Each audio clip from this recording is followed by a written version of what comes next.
Semana passada, a gente tava bastante sol, e aí o meu script pifou, desligou e tal. Então hoje, se me perdoa, eu vou tentar ficar com ele na mão a maioria do tempo, porque se eu botar aqui ele frita. Então eu vou tentar ficar com ele na mão para eu lembrar. Por quê? Essa mensagem de hoje que nós vamos compartilhar, ela é uma mensagem que eu acredito que é uma das mensagens mais confusas que você já ouviu. Então hoje você me perdoa, hoje eu vou tentar relembrar das coisas que eu escrevi para eu não esquecer. Mas é uma das mensagens mais confusas que você já viu. Nós estamos no meio de na verdade terminando, né? Domingo que vem a gente termina a série do Eu Sou, onde a gente está tentando aprender quem é Jesus através das palavras dele.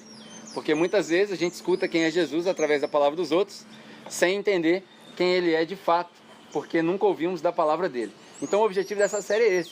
A gente já estudou bastante, nós praticamente lemos o Evangelho de João inteiro, e a gente já foram 14 mensagens, se eu não me engano. Essa é a 15ª. E aí, semana que vem, nós vamos fechar. Hoje a mensagem vai ser em João 15. Se você tiver sua Bíblia contigo aí, você pode abrir João capítulo 15. E como eu disse, enquanto você abre aí, tá dando para ouvir aí atrás de boa? Todo mundo? Show! Como eu disse, essa é provavelmente a mensagem mais confusa que você já ouviu. Então eu quero, antes de começar a ler, que a gente tem o costume aqui, principalmente nessa série, de tentar ir versículo por versículo, eu quero te encorajar a receber bem as dificuldades textuais. O que é isso? Eu tenho falado aqui que a gente precisa aprender a viver um evangelho completo. E o evangelho completo é aquele que, quando você se depara com um negócio que não tem resposta, ele não tem resposta. E quando se depara com um negócio que vai contra as suas convicções todas, porque você aprendeu de um jeito e descobre que é de outro, não adianta você se revoltar. É você receber e falar, não, é isso mesmo, eu estava errado. Essa semana eu tive uma instância interessante, conversando com uma pessoa, daí eu falei para ela, então, isso daqui não significa isso não, cara. É outra coisa. Ela falou assim, mas você está querendo dizer para mim que 32 anos de crente eu li a Bíblia errado? Eu falei, é. Infelizmente é. Mas como? Mas, como diz o Bernardo, só lê aí. Lê um antes e um depois, você vai entender. Porque a gente tem mania de separar os versículos. Então hoje, eu já estou te adiantando isso, porque tem 2 ou 3 instâncias aqui nessa mensagem que eu vou falar para você o seguinte, pode ser A ou pode ser Z. Aí você escolhe o que você quer acreditar. Vai do seu bom senso e da sua capacidade de interpretar o texto, beleza? Então, receba bem essas dificuldades textuais, porque elas vão aparecer. Daí é o seguinte, se hoje eu acabar essa mensagem e você não voltar para casa decidido a ler o Evangelho de João inteiro, aí eu não sei mais o que fazer também. Porque não tem mais o que tentar, cara. Porque assim, a ideia é que você leia tudo. Não é ler só um versículo, é que você leia o Evangelho todo. Então hoje, se isso aqui não te desafiar, que eu tenho certeza que tem um versículo aqui que nunca ninguém falou para você que significa isso que eu vou falar. Tenho certeza, absoluta. Provavelmente, se tiver aqui 2 ou 3 que já ouviram dessa maneira, é muito. Então, eu quero te encorajar a voltar para casa e falar assim, não, peraí, o Pedro está errado. Esse negócio que ele está pregando aí não está certo. Eu vou ler esse negócio inteiro aqui que eu quero descobrir se está certo. Então, eu quero que você me desafie a falar assim, você está errado. Ir para casa e ler sua Bíblia para achar a sua própria interpretação. Beleza? Posso contar com vocês para isso? Amém, igreja? Amém. Então vá para casa, não confie em mim, confie na palavra. Leia a palavra. Então, a gente vai ler hoje. Tem conteúdo aqui para falar por 2 horas. Mas, se eu falar por 2 horas, vai ser o sol de meio-dia e eu branquinho desse jeito não vai prestar. Então, vou tentar falar em 20, 30 minutos. A ideia é a gente extrapolar os versículos 1 a 8. Então, aí, João capítulo 15, versículo 1 a 8. Essa é a ideia. Mas só para a gente entender o contexto, na semana passada a gente falou João 14. A gente já vem falando João 13, 14. Para quem não ouviu, as mensagens estão todas online, para quem assiste online, né? youtube.com/Capela Church. E aí nos últimos, já falei aqui que João 13 a 17 é a mesma coisa, é uma coisa só. É um discurso só. Então, pelo menos de 13 a 17 você tem que ler tudo junto. E aí Jesus já vem falando desde 13 sobre um mandamento que ele deu. O único mandamento. Ele falou assim, ó, essa é a última ceia, é a última vez que nós vamos conversar, é a última vez que nós vamos nos falar. E eu vou deixar um mandamento para vocês. Qual que era o mandamento? Amar uns aos outros. Esse é o mandamento. Desde o capítulo 13 ele vai repetindo isso várias vezes. E aí, no versículo 9 até o 17 de João 15 aqui, ele reforça de novo. Ele fala só aqui 3 vezes. Então eu vou ler rapidinho, para a gente entender a ênfase do amar um ao outro. E aí depois a gente vai explorar do 1 ao 8. Ele fala assim, ó, no versículo 9. Como o Pai me amou, ou seja, como é um exemplo, né? Como o Pai me amou, assim também permaneçam no meu amor. Se vocês obedecerem aos meus mandamentos, vocês permanecerão no meu amor. Ou seja, obediência e permanência, duas coisas paralelas. Então, para permanecer no amor, eu preciso obedecer os mandamentos de Jesus. Assim como eu tenho obedecido aos mandamentos do Pai, e eu permaneço em seu amor. Tenho dito essas palavras para que a minha alegria esteja em vocês e a alegria de vocês seja completa. O meu mandamento é este. Qual que é? O meu mandamento é? Vamos lá. Todo mundo tem garganta aqui, tá todo mundo me ouvindo. O meu mandamento é este. Amem-se uns aos outros como eu os amei. Isso aí. Igual a leitura alternada das igrejas tradicionais, né? Eu leio um, você lê outro. Amem-se uns aos outros como eu os amei. Ninguém tem maior amor do que aquele que dá a vida pelos seus amigos. Vocês serão meus amigos se fizerem o que eu mando. E aí eu lembro esse versículo aqui marcou muito a minha vida, porque quando eu estava na Nova Zelândia, eu fiz uma... Na Nova Zelândia a gente chama de internship, né? Mas todo mundo que quer pastorear a igreja e tal, passa por um processo de 2 a 3 anos, aprendendo tudo que acontece dentro da igreja. E eu era o cara rebelde, sempre fui. Ninguém quis me aceitar nesse programa de trainee da igreja. Nenhum dos pastores queria me aceitar. E aí vocês conheceram o Marshall, que veio aqui recentemente. Ele virou e falou para mim assim, manda o problemático para mim. E aí me mandaram para ele e eu fui. E aí depois que se passaram 9 meses de muita briga, muita escravidão naquele lugar, que eu passei apertado, a história é longa, posso contar depois. Num dia, numa reunião, ele sentou os 3 trainees dele na sala. Eu, o Ruben e o Ty. E aí ele virou pro Ruben e falou assim, Ruben, você é meu amigo. Porque o primeiro trabalho que eu tive foi você que me deu, eu aprendi a te respeitar, a sua família é um exemplo e tal, você é meu amigo. Aí ele virou pro Ty e falou assim, Ty, você também é meu amigo. Porque você aprendeu a se encaixar nas coisas que a gente faz, você é um cara que tem honra e tal, você é meu amigo. Aí ele olhou pra mim dentro do meu olho e falou assim, você, falou nem meu nome, você não é meu amigo. Porque você não faz o que eu mando, cara. Você é rebelde. Você precisa ler sua Bíblia e se você quiser ser pastor mesmo, você tem que aprender a viver o que você lê. Naquele momento eu levantei e parti para cima dele e aí me seguraram, porque eu ia perder, obviamente. Quem conheceu o macho aqui viu que o cara é gigantesco. Saímos na mão lá, me expulsaram da igreja, fui embora. Passei 2 meses no Brasil, voltei para lá e a história continua. Hoje nós somos grandes amigos, falo com ele toda semana, me aconselho. Mas ele falou para mim, olha só que interessante, como que a gente disciplina as pessoas na igreja? Palavra. Ele falou o seguinte, você não é meu amigo, você não obedece, cara. Você não faz as coisas que eu falo para você fazer. E aí Jesus falou para ele o seguinte, vocês vão ser meus amigos se vocês fizerem aquilo que eu mando. Simples. Você quer ser amigo de Jesus? Você tem que fazer o que ele manda. E o que ele mandou? Qual que é o mandamento? O meu mandamento é? Amem-se uns aos outros. É tão fácil, né? Que Jesus dá um exemplo e fala assim, ame como eu amei, para entregar a vida. A gente tem dificuldade de entregar a carteira, imagina a vida.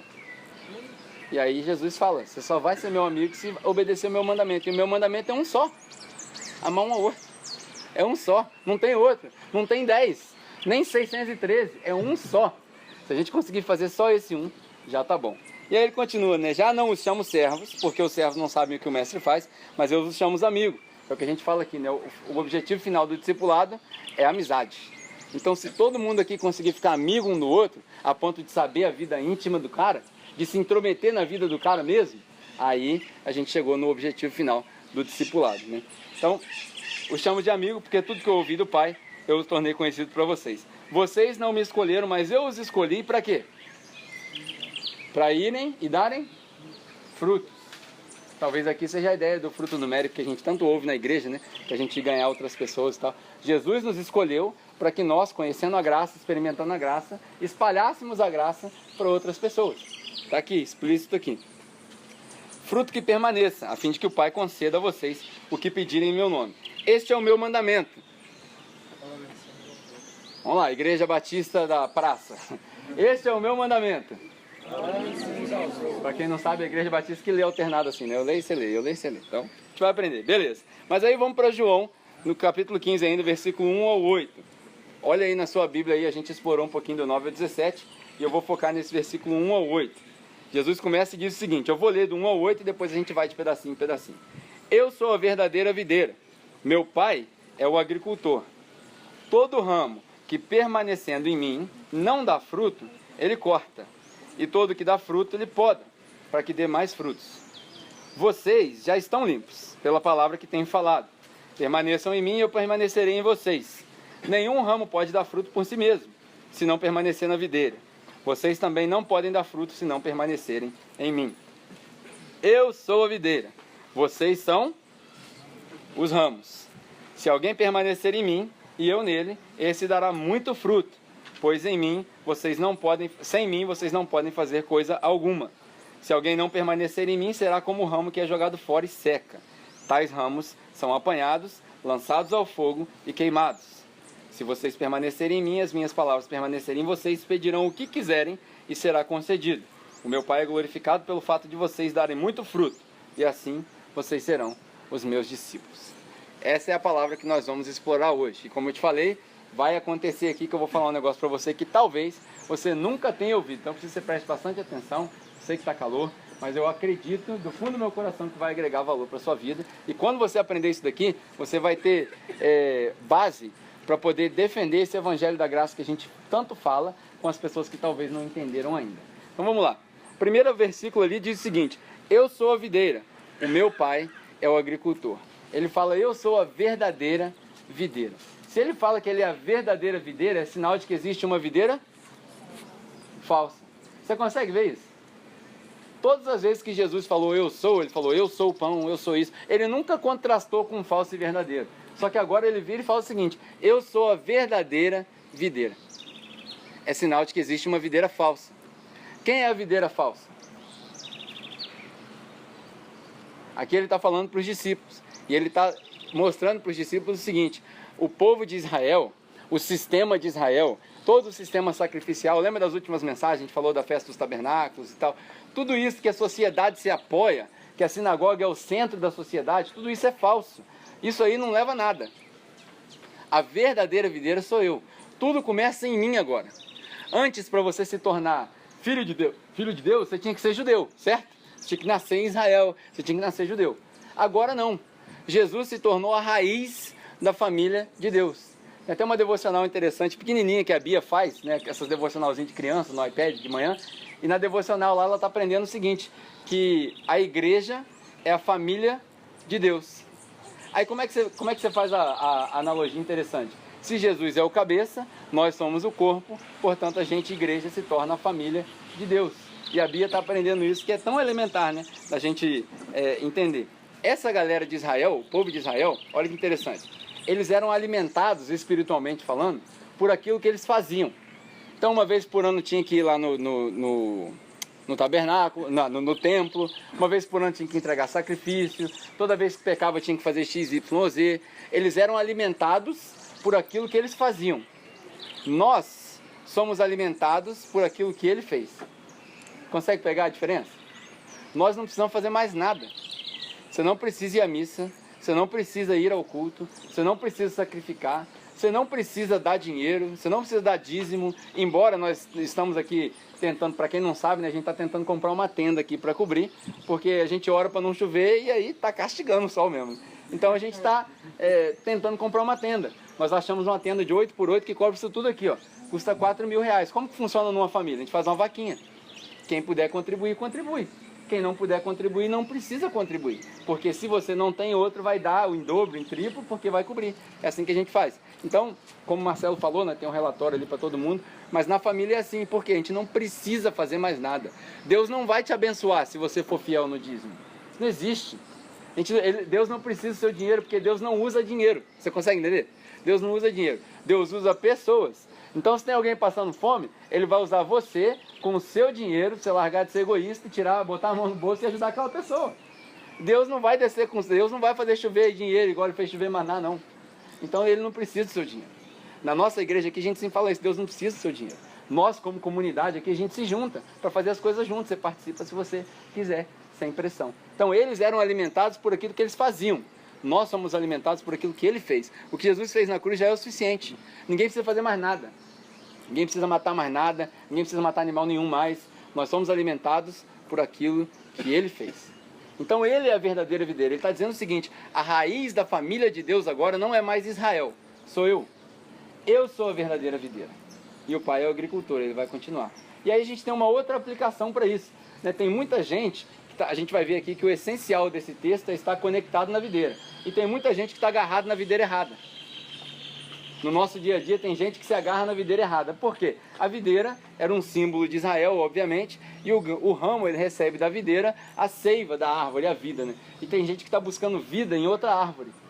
Tem gente que está buscando vida na árvore do trabalho, na árvore da carreira, na árvore do sucesso, na árvore da aceitação, na árvore da fama, na árvore do relacionamento, porque a vida dele depende do cônjuge, né? Para os que vão casar aí, você não pode casar com alguém que você precisa, você tem que casar com alguém que você não precisa. Porque você precisa da pessoa, ela vai virar um ídolo, e ela vai assumir o lugar de Deus. E aí Deus não vai abençoar seu casamento, porque Deus não divide a glória dele com ninguém. Captou a ideia? Então você tem que casar com alguém que você não precisa. É o contrário do romantismo do mundo. Então tem gente que está agarrado na videira errada. A gente precisa se agarrar na videira verdadeira, que é só Cristo. A resposta para tudo está em Cristo. Tudo que você precisa está em Cristo. Toda a fonte de vida está em Cristo. Ele mesmo falou, eu sou o caminho, a verdade e a vida. Então a gente precisa aprender a não dedicar tudo que a gente tem para uma videira diferente, uma videira errada. E aí a gente entende o seguinte, como que você sabe que a pessoa está agarrada na videira errada? Porque o fruto que ela está dando é um fruto que satisfaz o homem. Você vê que a pessoa está agarrada na videira errada quando o fruto que ela produz é um fruto que satisfaz o homem. Porque o fruto da videira verdadeira não satisfaz o homem, satisfaz Deus. Ele agrada a Deus. Então quando nós estamos conectados com a videira verdadeira, a gente está preocupado em demonstrar graça para outras pessoas, a gente está preocupado em compartilhar aquilo que a gente tem, a gente está preocupado em se desapegar das coisas materiais, que a gente entende que tudo aqui é passageiro. Agora, quando você está na videira falsa, você está preocupado em ganhar mais, em dobrar, em triplicar. E aí vai lá para a parábola de Lucas, né, que a gente já leu aqui. O cara viu e falou, eu tenho muito dinheiro, o que eu vou fazer? Vou construir celeiros maiores, vou colocar tudo lá dentro, e aí eu vou me aposentar e vou aproveitar. Aí vem Jesus e fala para ele, você é um idiota, você não sabe que hoje à noite a sua alma vai ser requerida de você. Ou seja, a gente não precisa se apegar tanto nas coisas materiais. Tem que planejar? Óbvio que tem que planejar. A gente pode ser estúpido também falar que não tem. Tem que planejar, você vai planejar a sua vida, você vai planejar suas economias. O que você não pode é se apegar. Planejar e apegar são duas coisas diferentes. Amém?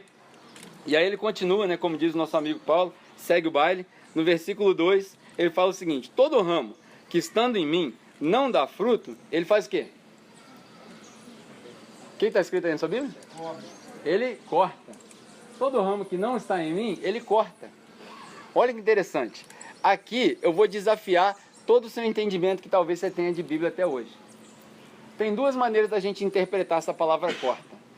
A primeira é a mais óbvia, ele corta e joga fora. A segunda eu vou falar daqui a pouco, que eu acredito que você pode olhar de uma perspectiva diferente. Mas o que significa o corta aqui? Se você for interpretar dessa maneira, todo ramo que não dá fruto, Deus faz o quê? Corta. E faz o quê com o ramo que está cortado? Hã? Joga fora, certo? Aí você pensa, se Deus fosse cortar todo o ramo que não dá fruto, ninguém ia estar aqui hoje. Pegou? Ninguém ia estar aqui hoje. Porque a gente vive uma vida medíocrezinha de crente. Aí a gente pode entrar no padrão da sociedade, né? Qual foi a última vez que você ganhou uma alma para Jesus? Outra coisa estúpida que as pessoas falam é isso. Ganhou uma alma para Jesus. Quem é você para ganhar alguma coisa para Jesus? Quem sou eu para ganhar alma para Jesus? Eu por acaso sou Deus? A gente acabou de ler que é o próprio Deus que traz. Aí eu me ponho na posição de eu ganhar alma para Jesus. Você não ganha nada, rapaz. Você tem que entender que você é, no máximo, uma peça do quebra-cabeça. No máximo. Se é que você entrou no quebra-cabeça. A gente precisa entender isso. Ah, ele vem e corta. Se ele corta, ninguém ia estar aqui hoje. Talvez esse seja um retrato da igreja maquiavélica que a gente criou. A herança católica de milhares de anos, onde separou o clero. Não estou falando mal da igreja católica, não. A herança católica, eu digo que foi a primeira igreja, a herança da primeira igreja, onde o clero foi separado da plebe, e aí o clero era importante, a plebe não, e aí as coisas eram compradas. A gente acabou de cantar aqui que o amor não se ganha, o amor não, nem se merece, é de graça. Não tem preço que paga, mas a gente colocou um preço, e a gente instituiu essa diferença. Talvez esse seja um retrato da igreja que nós criamos, aí a gente põe a nossa interpretação num versículo que não tem nada a ver com isso. Aí essa semana eu estava tentando estudar, né, para ver de quem que eu ia pegar, as fontes que eu ia pegar. E aí eu li um texto, eu vou até tirar daqui para evitar. Hoje realmente eu gostaria de ler todas as anotações que eu fiz, que eu acho que isso aqui vai agregar bastante valor para você. Então eu vou tirar o iPad daqui, para ele esquentar menos. E eu vou, ó, bem quentinho aqui. Eu vou ler para você uma versão o Caio Fábio leu isso daqui. Então eu sei que tem muita gente que tem resistência com o Caio Fábio, né? Tranquilo. Eu vi outras mensagens também, mas vi a mensagem do Caio Fábio. E aí, olha só que interessante. Ele colocou, ó o macete. Hã? Sentiu, né? Aqui é praia, rapaz. Aqui eu tô acostumado, perequê. Então, vou colocar aqui, ó, versão do Caio Fábio desse texto. O jeito que a gente lê na igreja esse texto. Acompanha comigo aqui. Do 1 a 8. A igreja é a videira verdadeira. Caio Fábio lendo, tá? Não sou eu não. A igreja é a videira verdadeira. E o pastor é o agricultor. Todo membro que, estando na igreja, não dá fruto, que é mais membros, presença nas atividades, principalmente o dízimo gordo, ele corta. E todo membro que dá fruto, que traz mais membros, que dá dízimo e tal, ele poda para dar mais membro e mais dízimo. Vocês já estão limpos, não pela palavra, mas pela membresia da igreja e a concordância com o pastor, porque ai de você se discordar do que o pastor falou. Permaneçam em mim e eu permanecerei em vocês. Nenhum crente pode dar fruto por si mesmo se não permanecer na igreja, debaixo da cobertura espiritual do pastor, porque só na igreja existe vida. Fora da igreja tudo é mundo e ninguém vale nada. Só aqui dentro da igreja tem gente boa. Se sair da igreja, está desviado. Vocês também não podem dar fruto se não permanecer na igreja. Se vocês permanecerem na igreja e as minhas campanhas permanecerem em vocês, vocês pedirão o que quiserem e vos será concedido, porque aqui a gente prega prosperidade mesmo. Meu Pai é glorificado pelo fato de vocês enriquecerem e darem mais dízimo, primícia, e serem enganados pelos ventos de doutrinas, e assim vocês se tornarão os meus 12. Vê se não faz sentido. Quando a gente lê esse texto, a gente lê uma palavra, mas a gente interpreta completamente diferente. E quando ele leu, eu falei, rapaz, né, que esse Caio Fábio ele teve uma sacada interessante. Só que tem uma outra maneira de olhar para esse versículo. E é aí que eu vou desafiar o seu entendimento. Talvez essa mensagem até demore mais do que o normal. Vou te pedir perdão, mas agora a gente vai entrar num caldo grosso. Essa palavra corta, quando Jesus está contando essa parábola aqui, ele diz o seguinte: todo ramo que estando em mim não der frutos, o Pai corta. Essa palavra corta é uma palavra em grego que ela se pronuncia airo. E essa palavra tem 4 significados. Ela aparece no Novo Testamento pelo menos 28 vezes.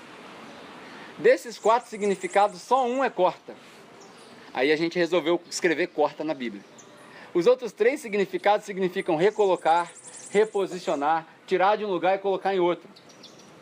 E aí você precisa entender o seguinte, a pergunta que você precisa fazer é: qual é o objetivo de Jesus nesse discurso?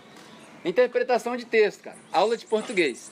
Qual é o objetivo de Jesus nesse discurso? Jesus está tentando botar medo nos caras ou Jesus está tentando encorajar os caras? Para quem que ele está falando? São perguntas que a gente precisa fazer quando está lendo o texto. Jesus aqui está falando para os discípulos. E ele não tinha motivo para botar medo nos discípulos. Você vai ver no versículo 3, ele fala: vocês já estão limpos. Vocês não precisam ter medo de nada. Então, ele não está botando medo em ninguém. Aí a gente continua. O que essa palavra significa para uma comunidade agrária, do jeito que eles eram, que entendia de agropecuária? Vou ler alguns versículos aqui para contrastar a ideia de cortar e jogar fora. Por exemplo, João 6, versículo 37, nós já lemos aqui. O que é João 6, 37? Todo aquele que vem a mim, jamais eu lançarei fora. Nós lemos aqui: eu sou o pão da vida. Todo aquele que o Pai traz para mim, jamais eu lançarei fora. Aí você lê aqui e fala: todo aquele que não dá fruto, ele corta. Porque ele fala: todo aquele que estando em mim não dá fruto, eu corto. Jesus agora é mentiroso? É mais fácil admitir que Jesus é mentiroso e corta aquele que está nele, ou admitir que tem tempo para dar fruto e talvez o cara está em Cristo, mas não está dando fruto porque não é a hora ainda? Alguma vez você já fez experiência de plantar alguma árvore frutífera? Dá fruto da noite para o dia? Não dá. Você precisa esperar, você precisa regar. João capítulo 10, versículo 28, a mesma coisa. Eu sou o caminho, a verdade e a vida, e eu dou a vida, eu entrego a minha vida pelas ovelhas, e a vida é eterna. Se a vida é eterna, como é que pode, ainda estando nele, que recebeu a vida eterna, ser cortado? Da onde que a gente tirou isso? A gente ouviu pregações e pregações, botando medo na galera. Ó, Deus está vendo, hein? Você não está dando fruto. Você está desviado da igreja. Está conectado em Cristo. Eu estou em Cristo, mas vai ser cortado. Lucas capítulo 13 tem uma parábola interessante também.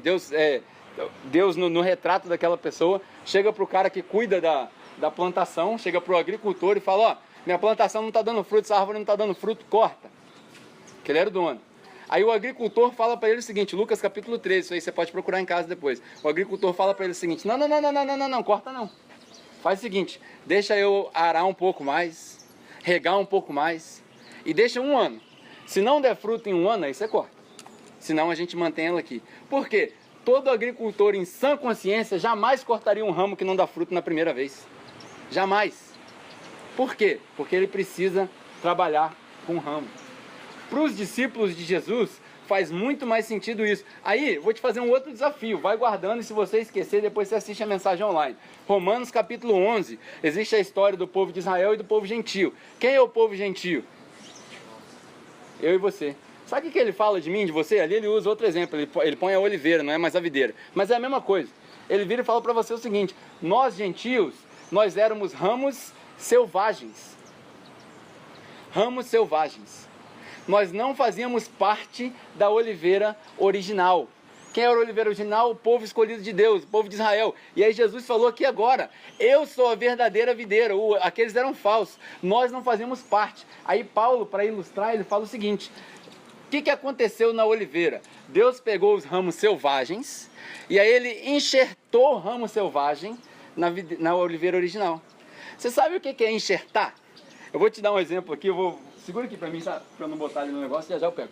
Olha o que é enxertar. Eu queria fazer isso aqui na mão, mas eu sou péssimo com esse negócio de meio do mato. Mas você vai entender. Quando você chegar em casa, você procura no Google. O que é enxertar? Eu tenho uma árvore aqui, ó, saudável. Aí eu vou pegar um ramo que não está dando fruto, porque para quem não sabe a videira, de João 15 aqui, a videira ela cresce no chão, ela cresce deitada. Não é uma árvore igual essa aqui. Ela espalha no chão e se você não tomar cuidado, ela entra para debaixo da terra e ela morre. Então, o que os caras fazem? Os caras põem às vezes uns murais ou umas treliças, né?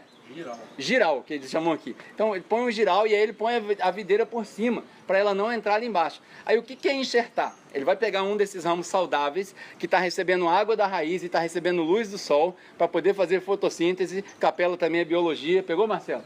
Então, fazer fotossíntese na parada toda. E aí ele vai pegar um ramo saudável e ele vai cortar no meio. Ele pega um ramo, ele parte o galho no meio assim, ó, e abre. O galho vai ficar assim, ó. Aí ele vai pegar o que está secando, morrendo, e vai abrir ele também, e ele também vai ficar assim. Daí ele vai juntar os dois, um aqui e o outro aqui. Quando ele juntar, sabe o que ele faz? Ele pega um fio bem forte e amarra os dois juntos. E aquilo ali vai ficar um tempo e ele vai passar a receber os nutrientes. Qual que é a aplicação disso? Nós, a igreja, nós somos só a treliça, só o... como é que é o nome? Giral. Nós somos só o giral. Nós somos só a estrutura que Deus usa para crescer a videira. Nós somos a estrutura. Aí nessa estrutura a gente tem vários ramos. Uns saudáveis e outros que às vezes estão doentes. Às vezes esses ramos estão secando. Porque no versículo 6 você vai ver que ele fala, serão como os ramos desconectados que secam. Serão como. Várias vezes Jesus contou uma parábola que não serve de conteúdo doutrinário, porque a parábola é só um exagero, para você entender um ponto. A gente precisa entender isso. Nem tudo é literal. E aí ele fala, serão como? Aí o que ele faz com o ramo seco? Ele junta os dois e amarra. Para que serve isso? Nós na igreja, às vezes, a gente fica amarrado com um cara burrinho, coitado, que não entende nada da palavra. Já viu? O cara não entende nada. O cara lê e não entende, aí você repreende o cara, você ensina a Bíblia pro cara, o cara vai lá e peca de novo. Alguém aqui já passou por isso? Aquele crente, você fala assim, desisto do cara? Nós desistimos, mas Jesus não desiste. Por que ele amarra? Já viu aquele texto que Paulo fala o seguinte, se você for escandalizar o irmão, não faça? É para isso. Ele amarra porque aí eu perco a liberdade em benefício do meu irmão. Essa é a maturidade do cristão.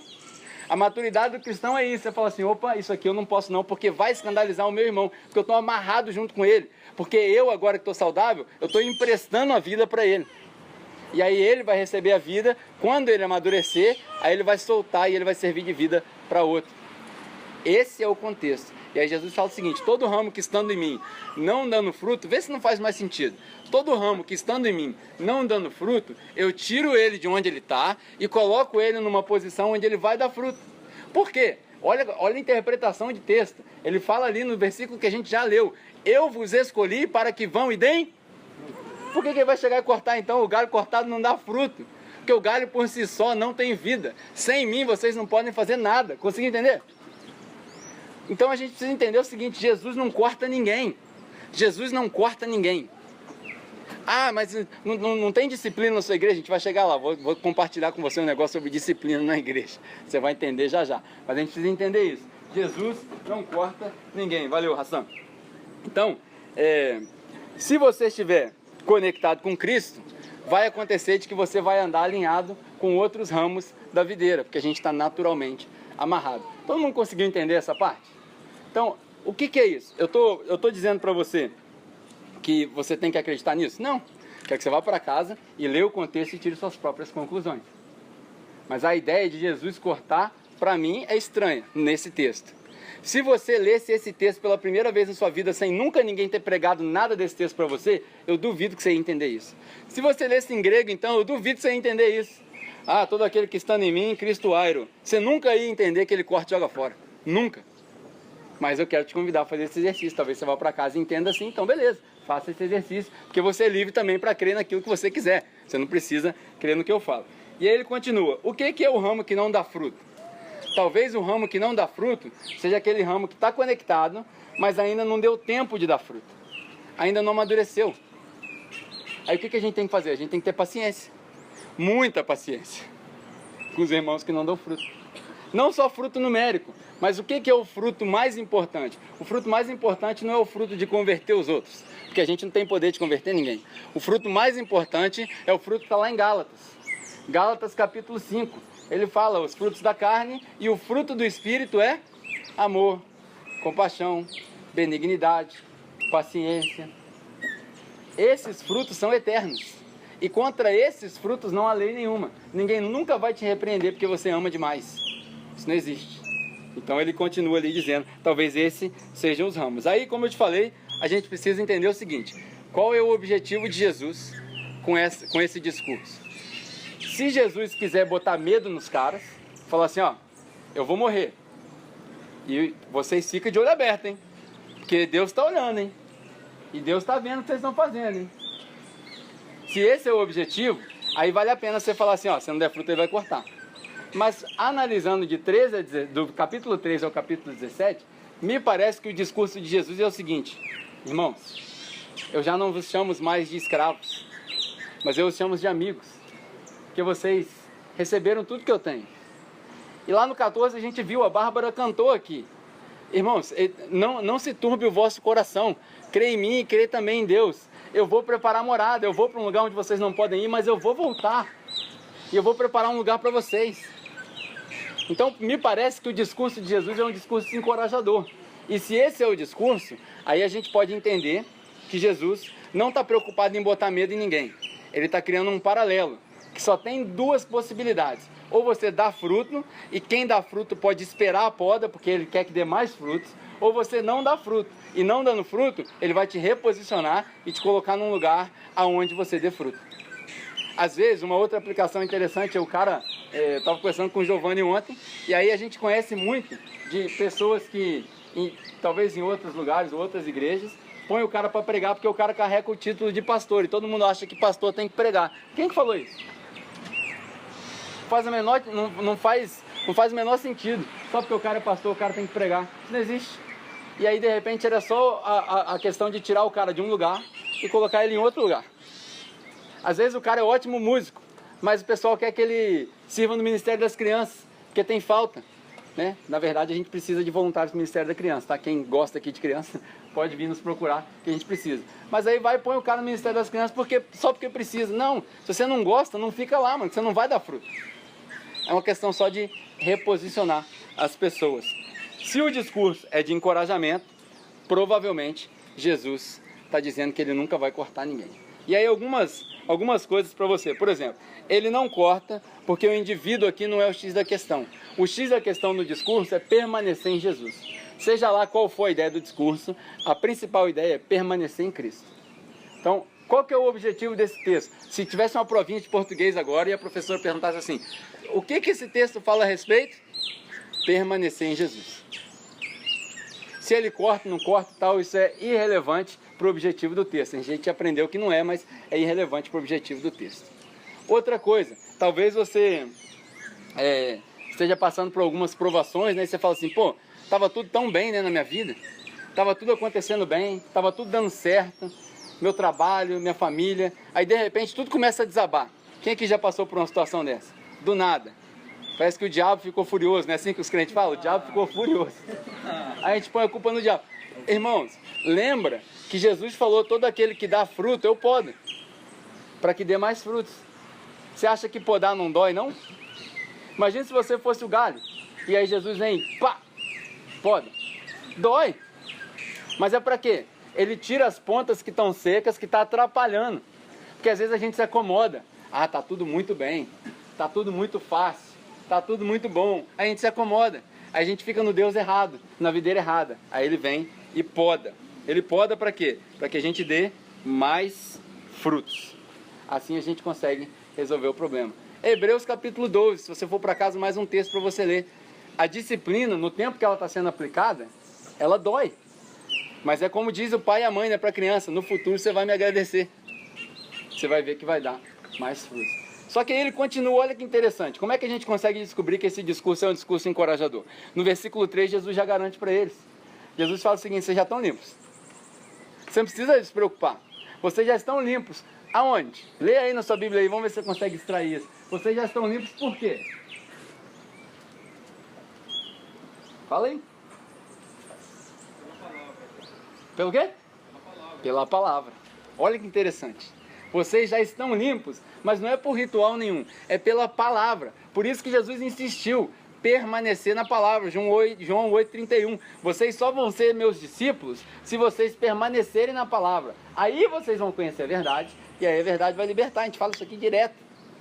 Permanecer na palavra. Foi a palavra que limpa, é a palavra que limpa. Aí o pessoal me pergunta, né? Ah, mas primeiro que o pessoal já faz a pergunta errada, né? Sua igreja não tem disciplina não? Primeiro que a igreja não é minha.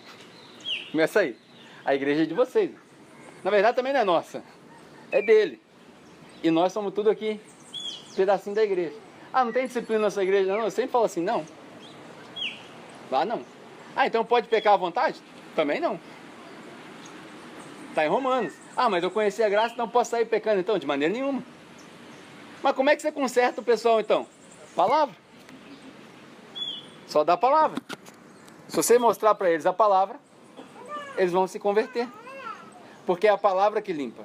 Aí eu tenho duas escolhas. Eu, como pastor da igreja, nessa posição que eu ocupo hoje, que eu detesto o título, eu tenho duas escolhas. A primeira escolha é ficar ouvindo mimimi de crente galho seco, pagando de psicólogo sem receber nada por isso, ouvindo chororô das pessoas, e não vai resolver, porque eu também não sei dar conselho de psicólogo. Eu não presto para isso. Eu não tenho misericórdia das pessoas nenhuma, eu não sou igual a Jesus. Então eu posso fazer isso. Ou eu posso escolher pregar a palavra e deixar Deus fazer o que Ele faz. Vem aqui, ó, domingo, ó, tá aí, palavra. Aprende e põe em prática. Porque a gente viu ali, permanecer e obedecer. Então nessa questão, por que a gente precisa entender? Eu sou só galho. Eu e você, nós somos só galho, nós não somos videira. Eu não salvo ninguém. A palavra que eu falo não salva ninguém. Eu não tenho poder de converter ninguém. A palavra é dele. Só ele. Então a gente entrega a palavra. Nós somos galho. Na verdade, nós somos quebra-galho. Nós aqui, nós somos tudo quebra-galho. A gente quebra, ele conserta. A gente quebra, ele conserta. A gente quebra, ele conserta. Só na palavra. Onde é a disciplina da igreja? Na palavra. Ah, mas o cara traiu a mulher dele. Meu irmão, lê Efésios 5, seu sem vergonha. Você tem noção não, cara? Pô, tu quer pagar de crente? Aí você não lê Bíblia não, mano? O marido deve amar a esposa como Cristo amou a igreja, a ponto de se entregar por ela, para que ela seja apresentada sem mácula nenhuma. Ah, eu não ajudo a minha mulher em casa a lavar a louça não, que não é meu dever. Você é um trouxa. Você não lava a louça porque você ajuda a sua mulher, não. Você lava a louça porque você comeu no prato, mano. Entendeu a ideia? Ah, eu não limpo a casa porque não é meu dever. Não, você limpa a casa porque você que suja. É assim que funciona. Aí a esposa, esse dia eu tava na fila do restaurante, cara, aí eu achei interessantíssimo, eu tava na fila do espoleto, aí o cara chegou na fila, tava mó filão, o espoleto demora meia hora pra você ser atendido, né? Desculpa, espoleto, propaganda ruim na internet aí, mas tô lá na fila esperando, aí o cara veio, colocou o filho dele, criança no carrinho e tal, papá. Aí do nada deu um estalo no cara, deu pra ver que o cara tava constrangido. O cara falou assim, esqueci os conduítes que eu ia instalar pra minha mãe, o cara tava indo pra casa da mãe dele pra instalar. A mulher virou na cara dele e falou assim, bem feito. Eu olhei e falei, rapaz, Satanás, mulher do capeta, rapaz, nunca mais eu quero ver essa mulher na minha frente. Pô, a mulher humilhou o cara, mano, na fila ali, bem feito, eu te falei, e o cara quietão assim. Falei, rapaz, esse cara tem uma paciência, né? Mas, pô, a mulher deve honrar o marido, como a igreja honrou a Cristo. A mulher entendeu nada. Tomara que ela não seja cristã, né? Porque se falar que é cristão, se eu soubesse que era cristão, aí eu pagava ali na hora. Pô, minha filha, tá demais aí. E o cara tava no sapatinho, pianinho. Ele viu que ele errou também, não, mas qual que é o modelo? O modelo é esse, cara, Efésios. Outubro nós vamos falar aqui sobre relacionamento, né? Uma ótima oportunidade de você trazer seus amigos, falar sobre a vida de casado, família, solteiro. É importante a gente entender esses padrões. Então, fica aí o conselho. Nem sei porque eu falei disso. Entrei numa parada, não tinha nada a ver uma coisa com a outra. Mas enfim. Versículo 4. Permaneçam em mim e eu permanecerei em vocês. Nenhum ramo pode dar fruto por si mesmo. Ele tem que permanecer na videira. Ou seja, a vida vem da videira. Aí versículo 5, para a gente acabar. Versículo 5. Eu sou a videira. Vocês são os... Eu sou a videira, vocês são os...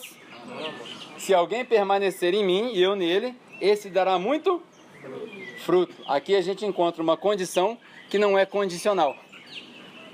Uma condição que não é condicional. A maneira correta de ler esse texto não é se você permanecer, você dá fruto. A maneira correta de ler esse texto é o seguinte: você vai dar fruto e isso é uma evidência de que você permaneceu na videira. Essa é a maneira correta de ler. Então você vai dar fruto quando você estiver conectado na videira certa, na videira verdadeira. Pois sem mim, vocês não podem fazer nada. Porque galho não faz nada sozinho. Aí no versículo 6, a gente tira toda a tese que eu acabei de explicar para vocês sobre o versículo 2. Se alguém não permanecer em mim, ele será o quê? Se alguém não permanecer em mim, ele será? Então, só que aqui a gente pula a preposição. Olha que interessante. A gente pula essa, se é que é preposição, os professores vão me matar se isso não é preposição. O como. A gente sempre pula o como, na nossa interpretação, cara. Se não permanecer em mim, vocês serão como o galho que é cortado. Porque o galho que é cortado de uma árvore, o que acontece com ele? Ele seca. Mas aqui, em momento nenhum, ele virou e falou assim, eu vou cortar e jogar fora. Não. Ele falou, se você não permanecer em mim, aí você vai ser como o galho cortado. Que o galho cortado, ele seca. Já parou para pensar por que sua vida está seca? Por que a minha vida está seca? Por que eu não vejo os frutos de Cristo na minha vida? Porque você se desconectou de Cristo. Você, na sua soberba, se conectou de Cristo, na sua autossuficiência, falou assim, eu posso. As pessoas que leem os versículos errados, já viu? Eu posso tudo naquele que me fortalece. Nunca mais lê a Bíblia e sai fazendo as coisas por conta própria. É isso. O cara está desconectado e aí ele seca.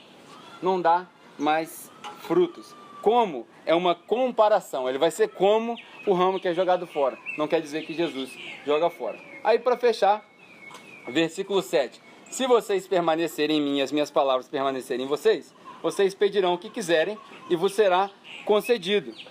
Aí o pessoal fala assim, então estou em Cristo. É o Cristo Show da Xuxa? Quem já viu o Cristo Show da Xuxa? Conhece aquela música da Xuxa? Tudo que eu quiser, cara lá de cima vai me... É o evangelho da Xuxa, cara. Isso não existe, mano. Não é isso que ele quer dizer. Ele quer dizer o seguinte, se permanecer em mim, aí o que você pediu eu vou te dar. Por quê? Quando você permanece em mim, a vida que você recebe não é a sua, é a minha. Porque a seiva sai da árvore, não sai do galho. Então a vida, a Zoe que Jesus dá, se você permanece em Jesus, aí você pode colocar em prática o versículo de Gálatas 2. Já não sou eu que vive, mas Cristo que vive em mim. Então eu, o ramo, sou apenas uma representação da videira.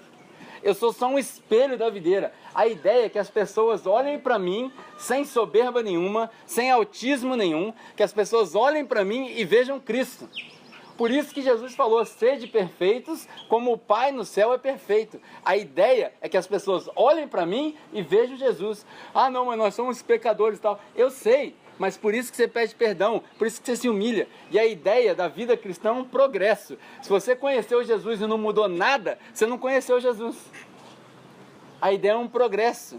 A gente continua progredindo. Nós somos justificados pela fé, pela graça. Nós vamos ser glorificados no dia que Ele voltar. E pelo nosso esforço e a colaboração dEle, uma via de duas mãos, nós somos santificados. A santificação tem custo.